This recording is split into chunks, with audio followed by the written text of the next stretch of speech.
सबसे पहले शुरू करने से पहले मेरा प्रणाम स्वीकार कीजिए।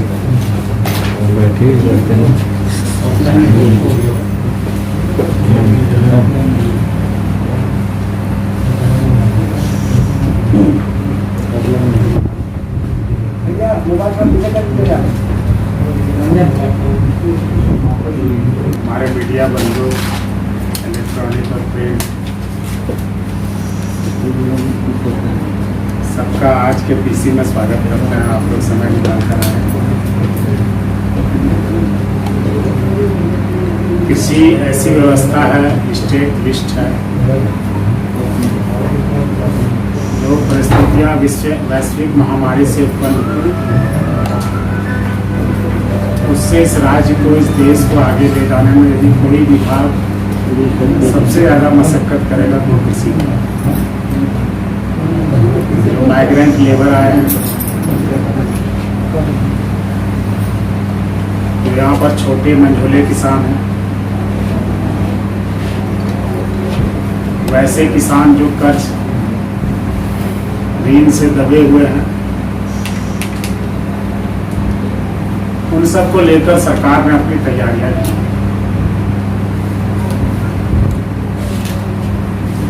जब इस साल का बजट आया था तो हमने ही बजट में पढ़ा था कि कुल 2000 करोड़ रुपए की ऋण माफी होगी। हमारे राष्ट्रीय नेतृत्व आदरणीय सोनिया जी, राहुल जी, जब चुनाव का दौर था तो विभिन्न सभाओं में किसानों को कहा था कि हमारी सरकार आई तो आपके मुद्दों पर संवेदनशीलता से विचार किया जाएगा। और कांग्रेस, जो वर्तमान दौर का कांग्रेस है, यूपीए 1 बना था, आपको याद होगा पूरे देश में जब केंद्र में हमारी सत्ता थी तो 72,000 करोड़ रुपया का एक मुफ्त ऋण माफी पूरे देश में हुआ, जो पहले कभी हम नहीं हुआ। और उसके बाद जहाँ जहाँ हमारी सरकारें हैं कांग्रेस की, आप देख सकते हैं कि वहाँ ऋण माफी की प्रक्रिया हुई है, कहीं प्रक्रिया थी। झारखंड में गठबंधन की सरकार है, हमारे राष्ट्रीय शीर्ष नेतृत्व और साथ ही हमारे माननीय मुख्यमंत्री जी, दोनों ने मंच साझा किया था और कहा था कि हम किसानों के कर्ज माफ करेंगे। आपको पता है कि विरासत में जो खजाने हमें मिले वो खाली थे। चुनावी वर्ष लोकसभा और विधानसभा होने के कारण पिछली सरकारों ने खजाने को खोलकर कैश फॉर वोट इन सब के लिए इस्तेमाल किया, जिसके कारण स्थिति बद से बदतर हो गई, हालात बेकाबू हो गए और उसके बाद कोविड का चक्कर आया। इन सब झंझावतों से जूझते हुए भी हमने किसान के प्रति अपनी कमिटमेंट को, प्रतिबद्धता को अक्षुण्ण रखा। मैं आप सबको बताना चाहूँगा, आपके माध्यम से जनता को, कि किसान को हम वोट बैंक के रूप में इस्तेमाल नहीं करते। किसान का बेटा मैं खुद हूँ। किसान मेरे लिए एक परिवार है, उसके सुख दुख से वास्ता है। और ये कोई चुनावी साल नहीं, ये शुरुआत है। और शुरुआत इम्तहान के साथ है। कोविड से हम जूझ रहे हैं, पूरी दुनिया जूझ रही है, देश जूझ रहा है, हम और आप, ये राज्य सब जूझ रहा है। लेकिन इन सब के बावजूद मैं आज आपके माध्यम से इस राज्य को, राज्य की जनता को, माननीय मुख्यमंत्री जी ने और हमारे प्रभारी आरपीएन सिंह साहब ने, रामेश्वर उरांव साहब, आलमगीर साहब, सबने मिलकर परसों सहमति दी।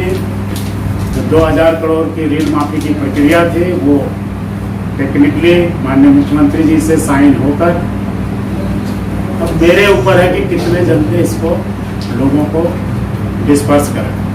मैं बताना चाहूँगा कि अभी पिछले सरकार में, जो भाजपा की सरकार थी,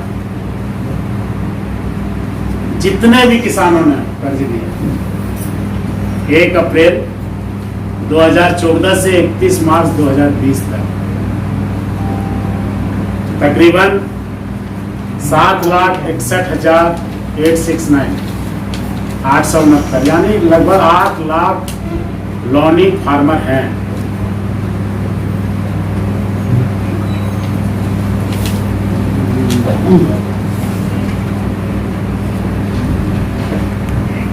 उन फार्मरों के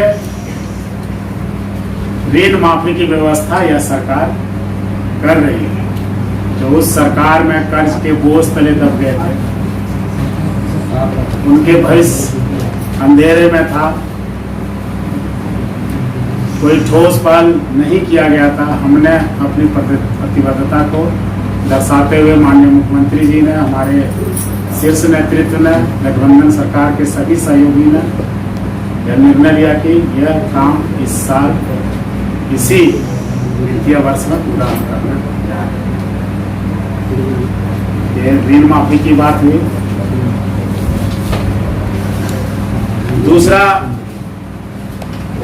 आपके माध्यम से माननीय विधायक, सामाजिक संगठनों के माध्यम से सब जगह ये कहा गया और देखा भी गया, हमने भी देखा, इस साल फसल अच्छी हुई है, बारिश अच्छी होने के कारण आच्छादन अच्छा हुआ है हर साल के बनिस्पत। टोटल कल्टीवेटेड एरिया लैंड में बेतहाशा वृद्धि हुई और अभी भी प्रक्रिया चल ही रही है। लेकिन जगह जगह पर कुछ लोग राज्य सरकार को बदनाम करने का भी साजिश कर रहे थे, यूरिया उर्वरक की कालाबाजारी कर रहे थे। आपके भी माध्यम से खबर मिला और हमने कार्रवाई किया।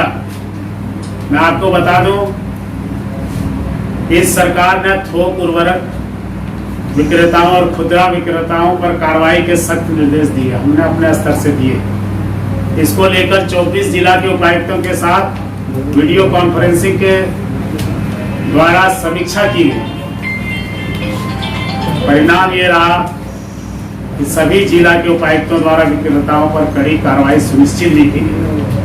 वर्तमान में राज्य में कुल खुदरा उर्वरक विक्रेता लाइसेंसधारी 4072 4072 हैं, जिसमें से सभी जगह से जब हमें ये कालाबाजारी की सूचना मिली तो हमने 1632 प्रतिष्ठानों पर 24 जिला में इंस्पेक्शन करवाया, निरीक्षण करवाया, जिसमें से 133 उर्वरक विक्रेताओं के लाइसेंस निलंबित किए गए, 133, 134 लाइसेंस रद्द किए गए, 15 उर्वरक विक्रेताओं पर FIR भी किया गया।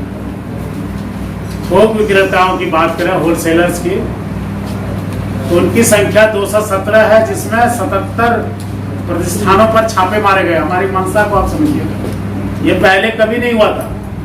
पिछले सरकार के 3 वर्ष के आंकड़े जुटाइए, इतने छापे नहीं मारे गए, इतने FIR नहीं किए गए, इतने कैंसिलेशन नहीं किए गए। लेकिन हमने वीडियो कॉन्फ्रेंसिंग और प्रॉपर मॉनिटरिंग करते हुए सभी उपायुक्तों के साथ ये काम को अंजाम दिया और 77 निरीक्षण किया, 1 लाइसेंस होलसेलर का निलंबित किया गया, 4 लाइसेंस रद्द भी किया गया।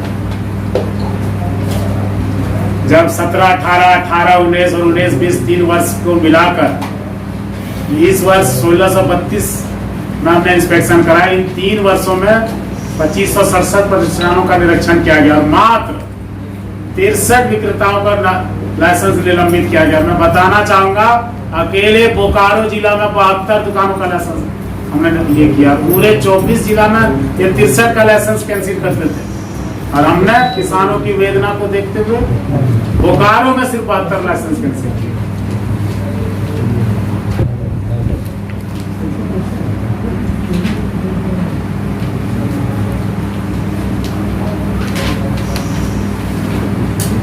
गर्भ विकास परिक्षेत्र में जो NDDB के साथ झारखंड सरकार का JMF का जो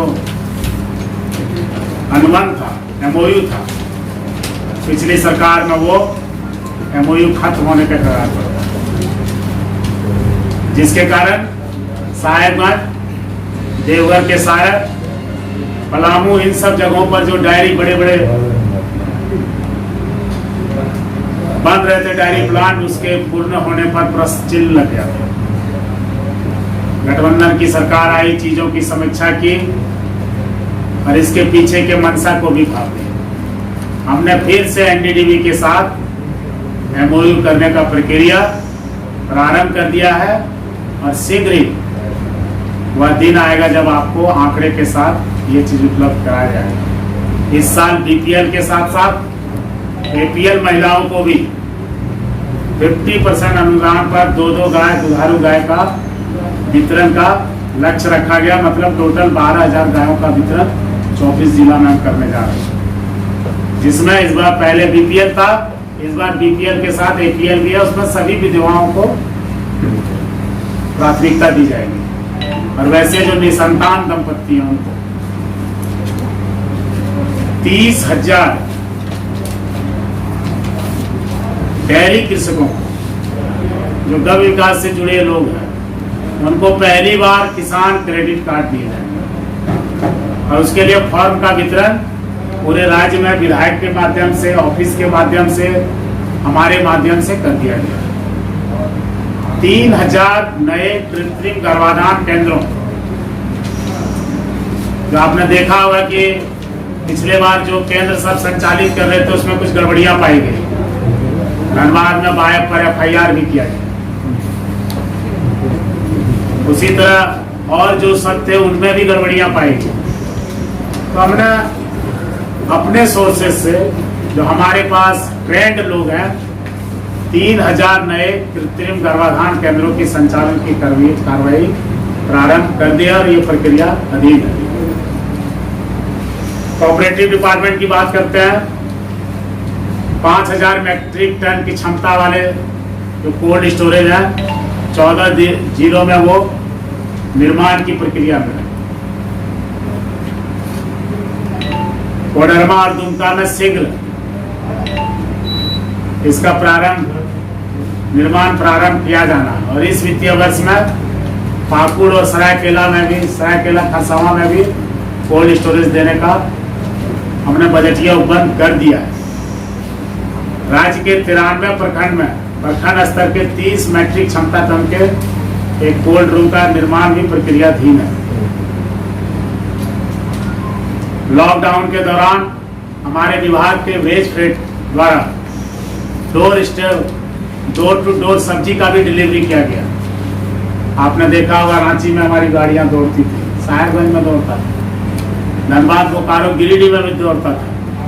लॉकडाउन के दरमियान टोटल 2 करोड़ 80 लाख रुपए की सब्जियों की बिक्री किसानों के खेतों से डायरेक्ट उठा के हमारे डिपार्टमेंट के लोग, लैंप पैक्स के लोग आपके घरों तक पहुंचा का है। ये आंकड़ा अभी तक है।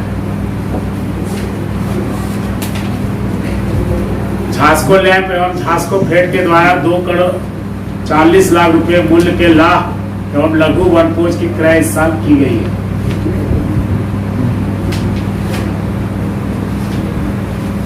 मछली उत्पादन में कोविड रहने के कारण भी, जबकि एक अफवाह फैला था कि मछलियों को लोगों ने लेना बंद कर दिया, बाजार प्रभावित, जबकि होम डिपार्टमेंट के द्वारा, गवर्नमेंट ऑफ इंडिया के द्वारा पेपर भी दिया गया, प्रचार भी किया गया कि नहीं, मछलियों को खाने से कोविड नहीं होता है। लेकिन जो भ्रांतियां फैलाई जानी थी फैलाई गई और इससे बाजार पूरी तरह प्रभावित हुआ। लेकिन मैं अपने डिपार्टमेंट के और सभी मछुआरा भाइयों को धन्यवाद देना चाहूँगा कि जहाँ 2019-20 में लक्ष्य हमारा 2,30,000 मैट्रिक टन मछली उत्पादन का था, इस साल कोविड होने के बावजूद उसमें हमने बढ़ोतरी की और 2,40,000 मैट्रिक टन मछली उत्पादन का लक्ष्य है जो पूरा किया जाएगा। राज्य के मत्स्य पालकों को मछली के फीड के क्रय पर उनके चारे के लिए 50% अनुदान का प्रबंध हमारे विभाग द्वारा किया गया है। विस्थापित मछुआरों को अनुदान पर 198 नाव 1120 मछुआरों को विशेष रूप से शिकार माही पहचान पत्र दिया गया। इसके साथ ही मत्स्य कृषकों को भी मछली पालन के लिए किसान क्रेडिट कार्ड दिए जाएंगे।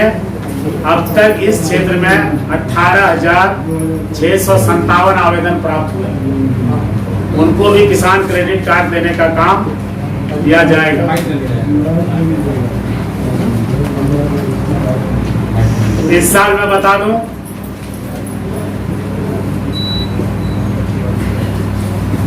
जो फसल बीमा योजना थी उसकी समीक्षा हमने अपने विभाग के स्तर पर की। पिछले 3 सालों में जब हमने देखा कि राज्य सरकार में जो जनता का पैसा था वो इंश्योरेंस कंपनियों को तकरीबन 477 करोड़ रुपए दिए गए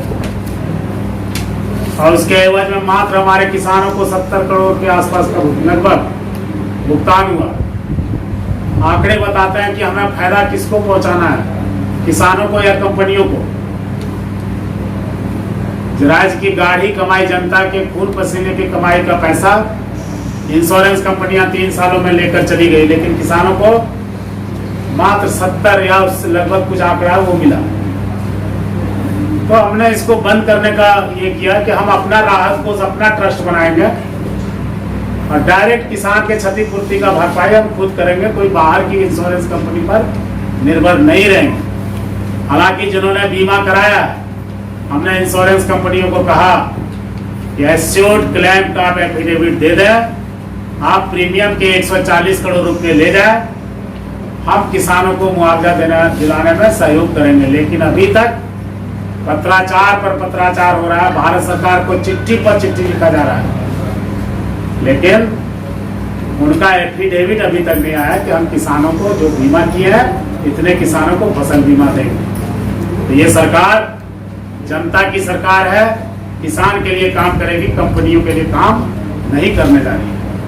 हमने उन्हें 2 टूक का उत्तर दे दिया कि आप एफिडेविट देते जाओ, 140 करोड़ जो प्रीमियम के बाकी है लेते जाओ, और जो आप कह रहे हैं कि एश्योर्ड क्लेम तकरीबन 550 करोड़ का है वो किसानों को देंगे। पीछे पहले भी ये ऐसे ही सपना दिखाते थे और राज्य सरकार का पैसा लेकर जाते थे, लेकिन जब साल के अंत में हम डिटेल आंकड़ा जुटाते हैं देखते हैं मिला कुछ नहीं। तो उस कारण इस फसल बीमा को विराम करने पर एक विचार लिया गया। हालांकि यदि वो एश्योर्ड क्लेम का एफिडेविट देते हैं, हम आज भी उनको प्रीमियम देने के लिए तैयार है। सरकार का जो अपना क्रेडेंशियल है उसको हम कम नहीं होने देंगे। हम अपनी बात पर आज भी कायम हैं, हम मुकरने वाले नहीं हैं। दूसरा,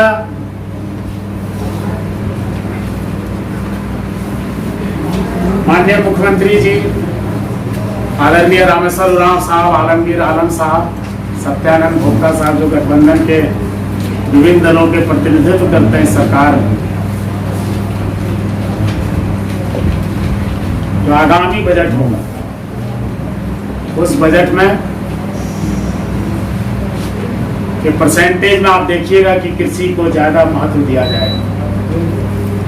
इस बार हमारे बजट में कमी थी, कारण आपको पता है, मैंने पहले एक्सप्लेन भी किया। सीमित संसाधनों में हमने किसानों के साथ जो वादा किया था उसको पूरा करने का प्रयास किया है। अगले साल आपके माध्यम से, किसान भाइयों के माध्यम से और भी जो उत्तम सुझाव आएंगे उसको हम पूरा करने का प्रयास करेंगे। और साथ ही वर्तमान में जो 3 बिल केंद्र सरकार द्वारा राज्य सरकारों को थोपा गया है, फार्म बिल, ये तानाशाही हम बर्दाश्त नहीं करेंगे। कृषि स्टेट सब्जेक्ट होता है, ये कंकरेंट लिस्ट में नहीं है। देश में इमरजेंसी की हालात नहीं है जो आपने राज्य सरकारों को बिना विश्वास में लिए जिस तरह का तमाशा पूरे देश को दिखाया वो कभी भी साधुवाद का परिचय नहीं है, परिचायक नहीं है। Colourful exercise by central government हम कतई बर्दाश्त नहीं करेंगे। ये लोकतंत्र है, फेडरल सिस्टम है, संघीय ढांचे का सम्मान करना था उनको बताना चाहिए कि किन परिस्थितियों में राज्य सरकारों की सहमति लिए बिना आपने लोकसभा और राज्यसभा में इस बिल को आनंद फानंद में पास कराया। वो दृश्य अभी आपके सामने होगा राज्यसभा का कि किस तरह की बर्बरता वहां की है। जनता की बात जनतंत्र में नहीं सुना जाएगा तो कहां सुना जाएगा। इस मामले में हम यही कहना चाहेंगे, माननीय मुख्यमंत्री जी से बातचीत हो रही है, किसान के हितों की रक्षा करना हमारा परम धर्म होगा। ये जो बिल है किसानों के लिए डेथ वारंट है, एक लाइन में कहते हैं। 40 लाख मंडियां पूरे देश में, बाजार समितियां हैं, उनकी अपनी संरचनाएं हैं।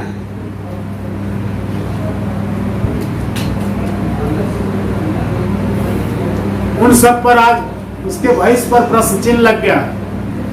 खून पसीना हमारे किसानों का बहेगा और उसके उपज का दाम कोई बाहर का आदमी बैठा तय करेगा, कॉन्ट्रैक्ट प्लेयर तय करेंगे, ये कतई बर्दाश्त नहीं होगा। देश की आत्मा कृषि में बसता है। किसान इस देश के सच्चे संतान है और उसका प्राइवेटाइजेशन, उसका निजीकरण इस देश के आत्मा को बेचने के समान है। मोदी जी को यहाँ के किसान कभी माफ नहीं करते। सर, इसी में सवाल बीजेपी के सांसद संजय सिंह ने प्रेस कॉन्फ्रेंस किया किसी बिल को लेके। उनका कहना है कि जो दलालों के हितैषी हैं, जो बिचौलियों के हितैषी हैं, वही लोग इस बिल का विरोध कर रहे हैं। ये बिल किसानों के हित में है, एक बाजार मिलेगा। ठीक है, हम विपक्ष हैं, हम दलाल के हितैषी हैं। तो आपके जो सत्ता दल के पार्टनर है शिरोमणि अकाली दल, उससे सिमरत कौर जो मंत्री थी, उन्होंने क्यों इस्तीफा दिया, उसका जवाब लेकर आइए। फिर हम दलाल कौन है उसका जवाब आपको। ये थोड़ा सा क्लियर कर दीजिए कि जो किसानों के लिए कर्ज माफी हो रही है, कितना राशि तक का मतलब कर्ज माफी इंडिविजुअल किसानों का? मैंने कहा कि 1 अप्रैल 2014 से लेकर 31 मार्च 2020 तक ये जितने पिछले सरकार में जिनका लुटिया डूबा उनको तारने का काम। मंत्री जी कब से होगा ये? बेसिकली ये माननीय मुख्यमंत्री जी से फाइल साइन होके मेरे पास आ गई है।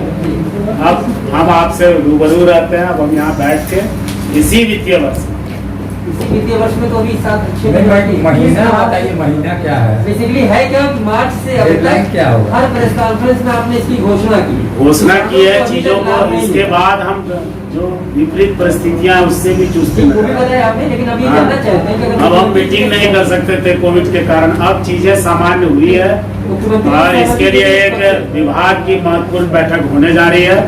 उस दिन टोटल डिटेल, टाइम लिमिट, कितने पोजीशन वाले लैंड को कितना देंगे, सारा आंकड़ा हम आपको दे देंगे। क्योंकि एक जिम्मेदार व्यक्ति होने के नाते मैं कभी आपको भेद आंकड़ा नहीं देना चाहता। दूसरा एक सवाल इंश्योरेंस से जुड़ा है। आपकी और बीमा कंपनियों की लड़ाई में किसान मारा जा रहा है। आप ही ने बताया कि 500 समथिंग करोड़ को बीमा कंपनियों को किसानों को देना है और आपको बीमा कंपनी को 140 करोड़ रुपया प्रीमियम देना है। आप उनको दो नहीं, मैं एक बात बोलता हूँ आपको। पिछले बार भी यही आंकड़ा दिखाया था। 3 सालों में 477 करोड़ ले गए और मात्र किसानों को 70 करोड़ के आसपास मिला। मैं उनको कहीं से भी कानूनन नहीं पकड़ पा रहा हूँ। तो इस बार हमने एक क्लॉज लगाया कि एश्योर्ड क्लेम जो है, जो आप कह रहे हैं कि इतना लोग को हो सकता है, उसका आप एक एफिडेविट आप हमें दे दीजिए। आज तक पत्राचार पर पत्राचार हो रहा है, वो एफिडेविट देने के लिए तैयार नहीं आएंगे तो किसानों को क्लेम नहीं मिलेगा। फिर हमने किसान राहत कोष किया है। पिछला क्लेम तो नहीं दोगे ना आप? तो वो जिसने कंपनी ने लिया है पैसा, वो एफिडेविट देने, जब हमने समीक्षा की कि 477 करोड़ जनता का उसके पास गया। इंश्योरेंस इसलिए कराया जाता है कि हम किसानों को फायदा पहुंचा। 3 सालों में 70 करोड़ किसानों को मिला और 477 करोड़ उसको मिला। हम कंपनियों को फायदा पहुंचाने के लिए यहाँ नहीं बैठे। मेरे रहते तो नहीं होगा। और गवर्नमेंट का जो क्रेडेंशियल है उसको हम राहत कोष ट्रस्ट भी बनाया 100 करोड़ का। उस पैसे को इधर डाइवर्ट करके जो किसान उसके अंदर है उनको हम देने का काम करें। किसानों को कैसे, जिन्होंने क्लेम करा है उनका क्लेम नहीं मिल रहा है, 3 साल से फसल कैसे मिलेगा? उसको, उसके लिए राहत कोष हमने किया है। वो तो आपने आगे की सरकार के लिए किया, पिछला तो क्लेम नहीं होगा। पिछले सरकार ने ये गलतियां की। अब फिर एक बार 70 करोड़ का पहले का प्रीमियम हमने उनको दिया है। अब फिर दूसरा किस्त 140 करोड़ जाना था। लड़ाई इसी बात की है कि तुम 525 करोड़ दे दो, 140 करोड़ ले जाओ। नहीं देते हो तो एफिडेविट एक लिख के दे दो। भारत सरकार की वो कंपनियां आज तक राज्य सरकार के साथ वो एफिडेविट का डॉक्यूमेंट नहीं दे रही। सुखाड़ का हमने कैबिनेट किया, जो पिछली सरकार में सुखाड़ ग्रस्त हुए थे 57 ब्लॉक। मैंने पता किया कि किन कारणों से इसका कैबिनेट नहीं हुआ। फिर भी हमने कहा सरकार तो नहीं बदली है। सेंट्रल एजेंसी ने ही आके सारा सर्वे किया है जिसमें 17 सिवियर ब्लॉक थे। और उसका कैबिनेट करके हमने फाइल भेजा केंद्र को, और उन्होंने जरा सी भी संवेदनशीलता नहीं दिखाई। उन्होंने कहा ये लेट हो गया। लेट किसने किया भाई? किसने किया लेट? आपकी सरकार जनवरी में बनी थी, कैबिनेट में प्रपोजल मार्च के आसपास आया। मेरी जनवरी हमने किया। हमने पिछली सरकार में जो गलती हुई, हालांकि कृषि विभाग ने गलती नहीं की, ये आपदा प्रबंधन का चीज है, वहां जाके फाइल होगा। हमें जिला नहीं करे, कहे किसानों को बीमा का पैसा मिल पाएगा कि नहीं मिल पाएगा? किसानों का जो मुआवजा है वो हम कंपनसेट करेंगे, लेकिन ये इंश्योरेंस कंपनियां जब तक क्लेम का एफिडेविट नहीं देती, हम इनको फायदा पहुंचाने के लिए यहाँ नहीं बैठे।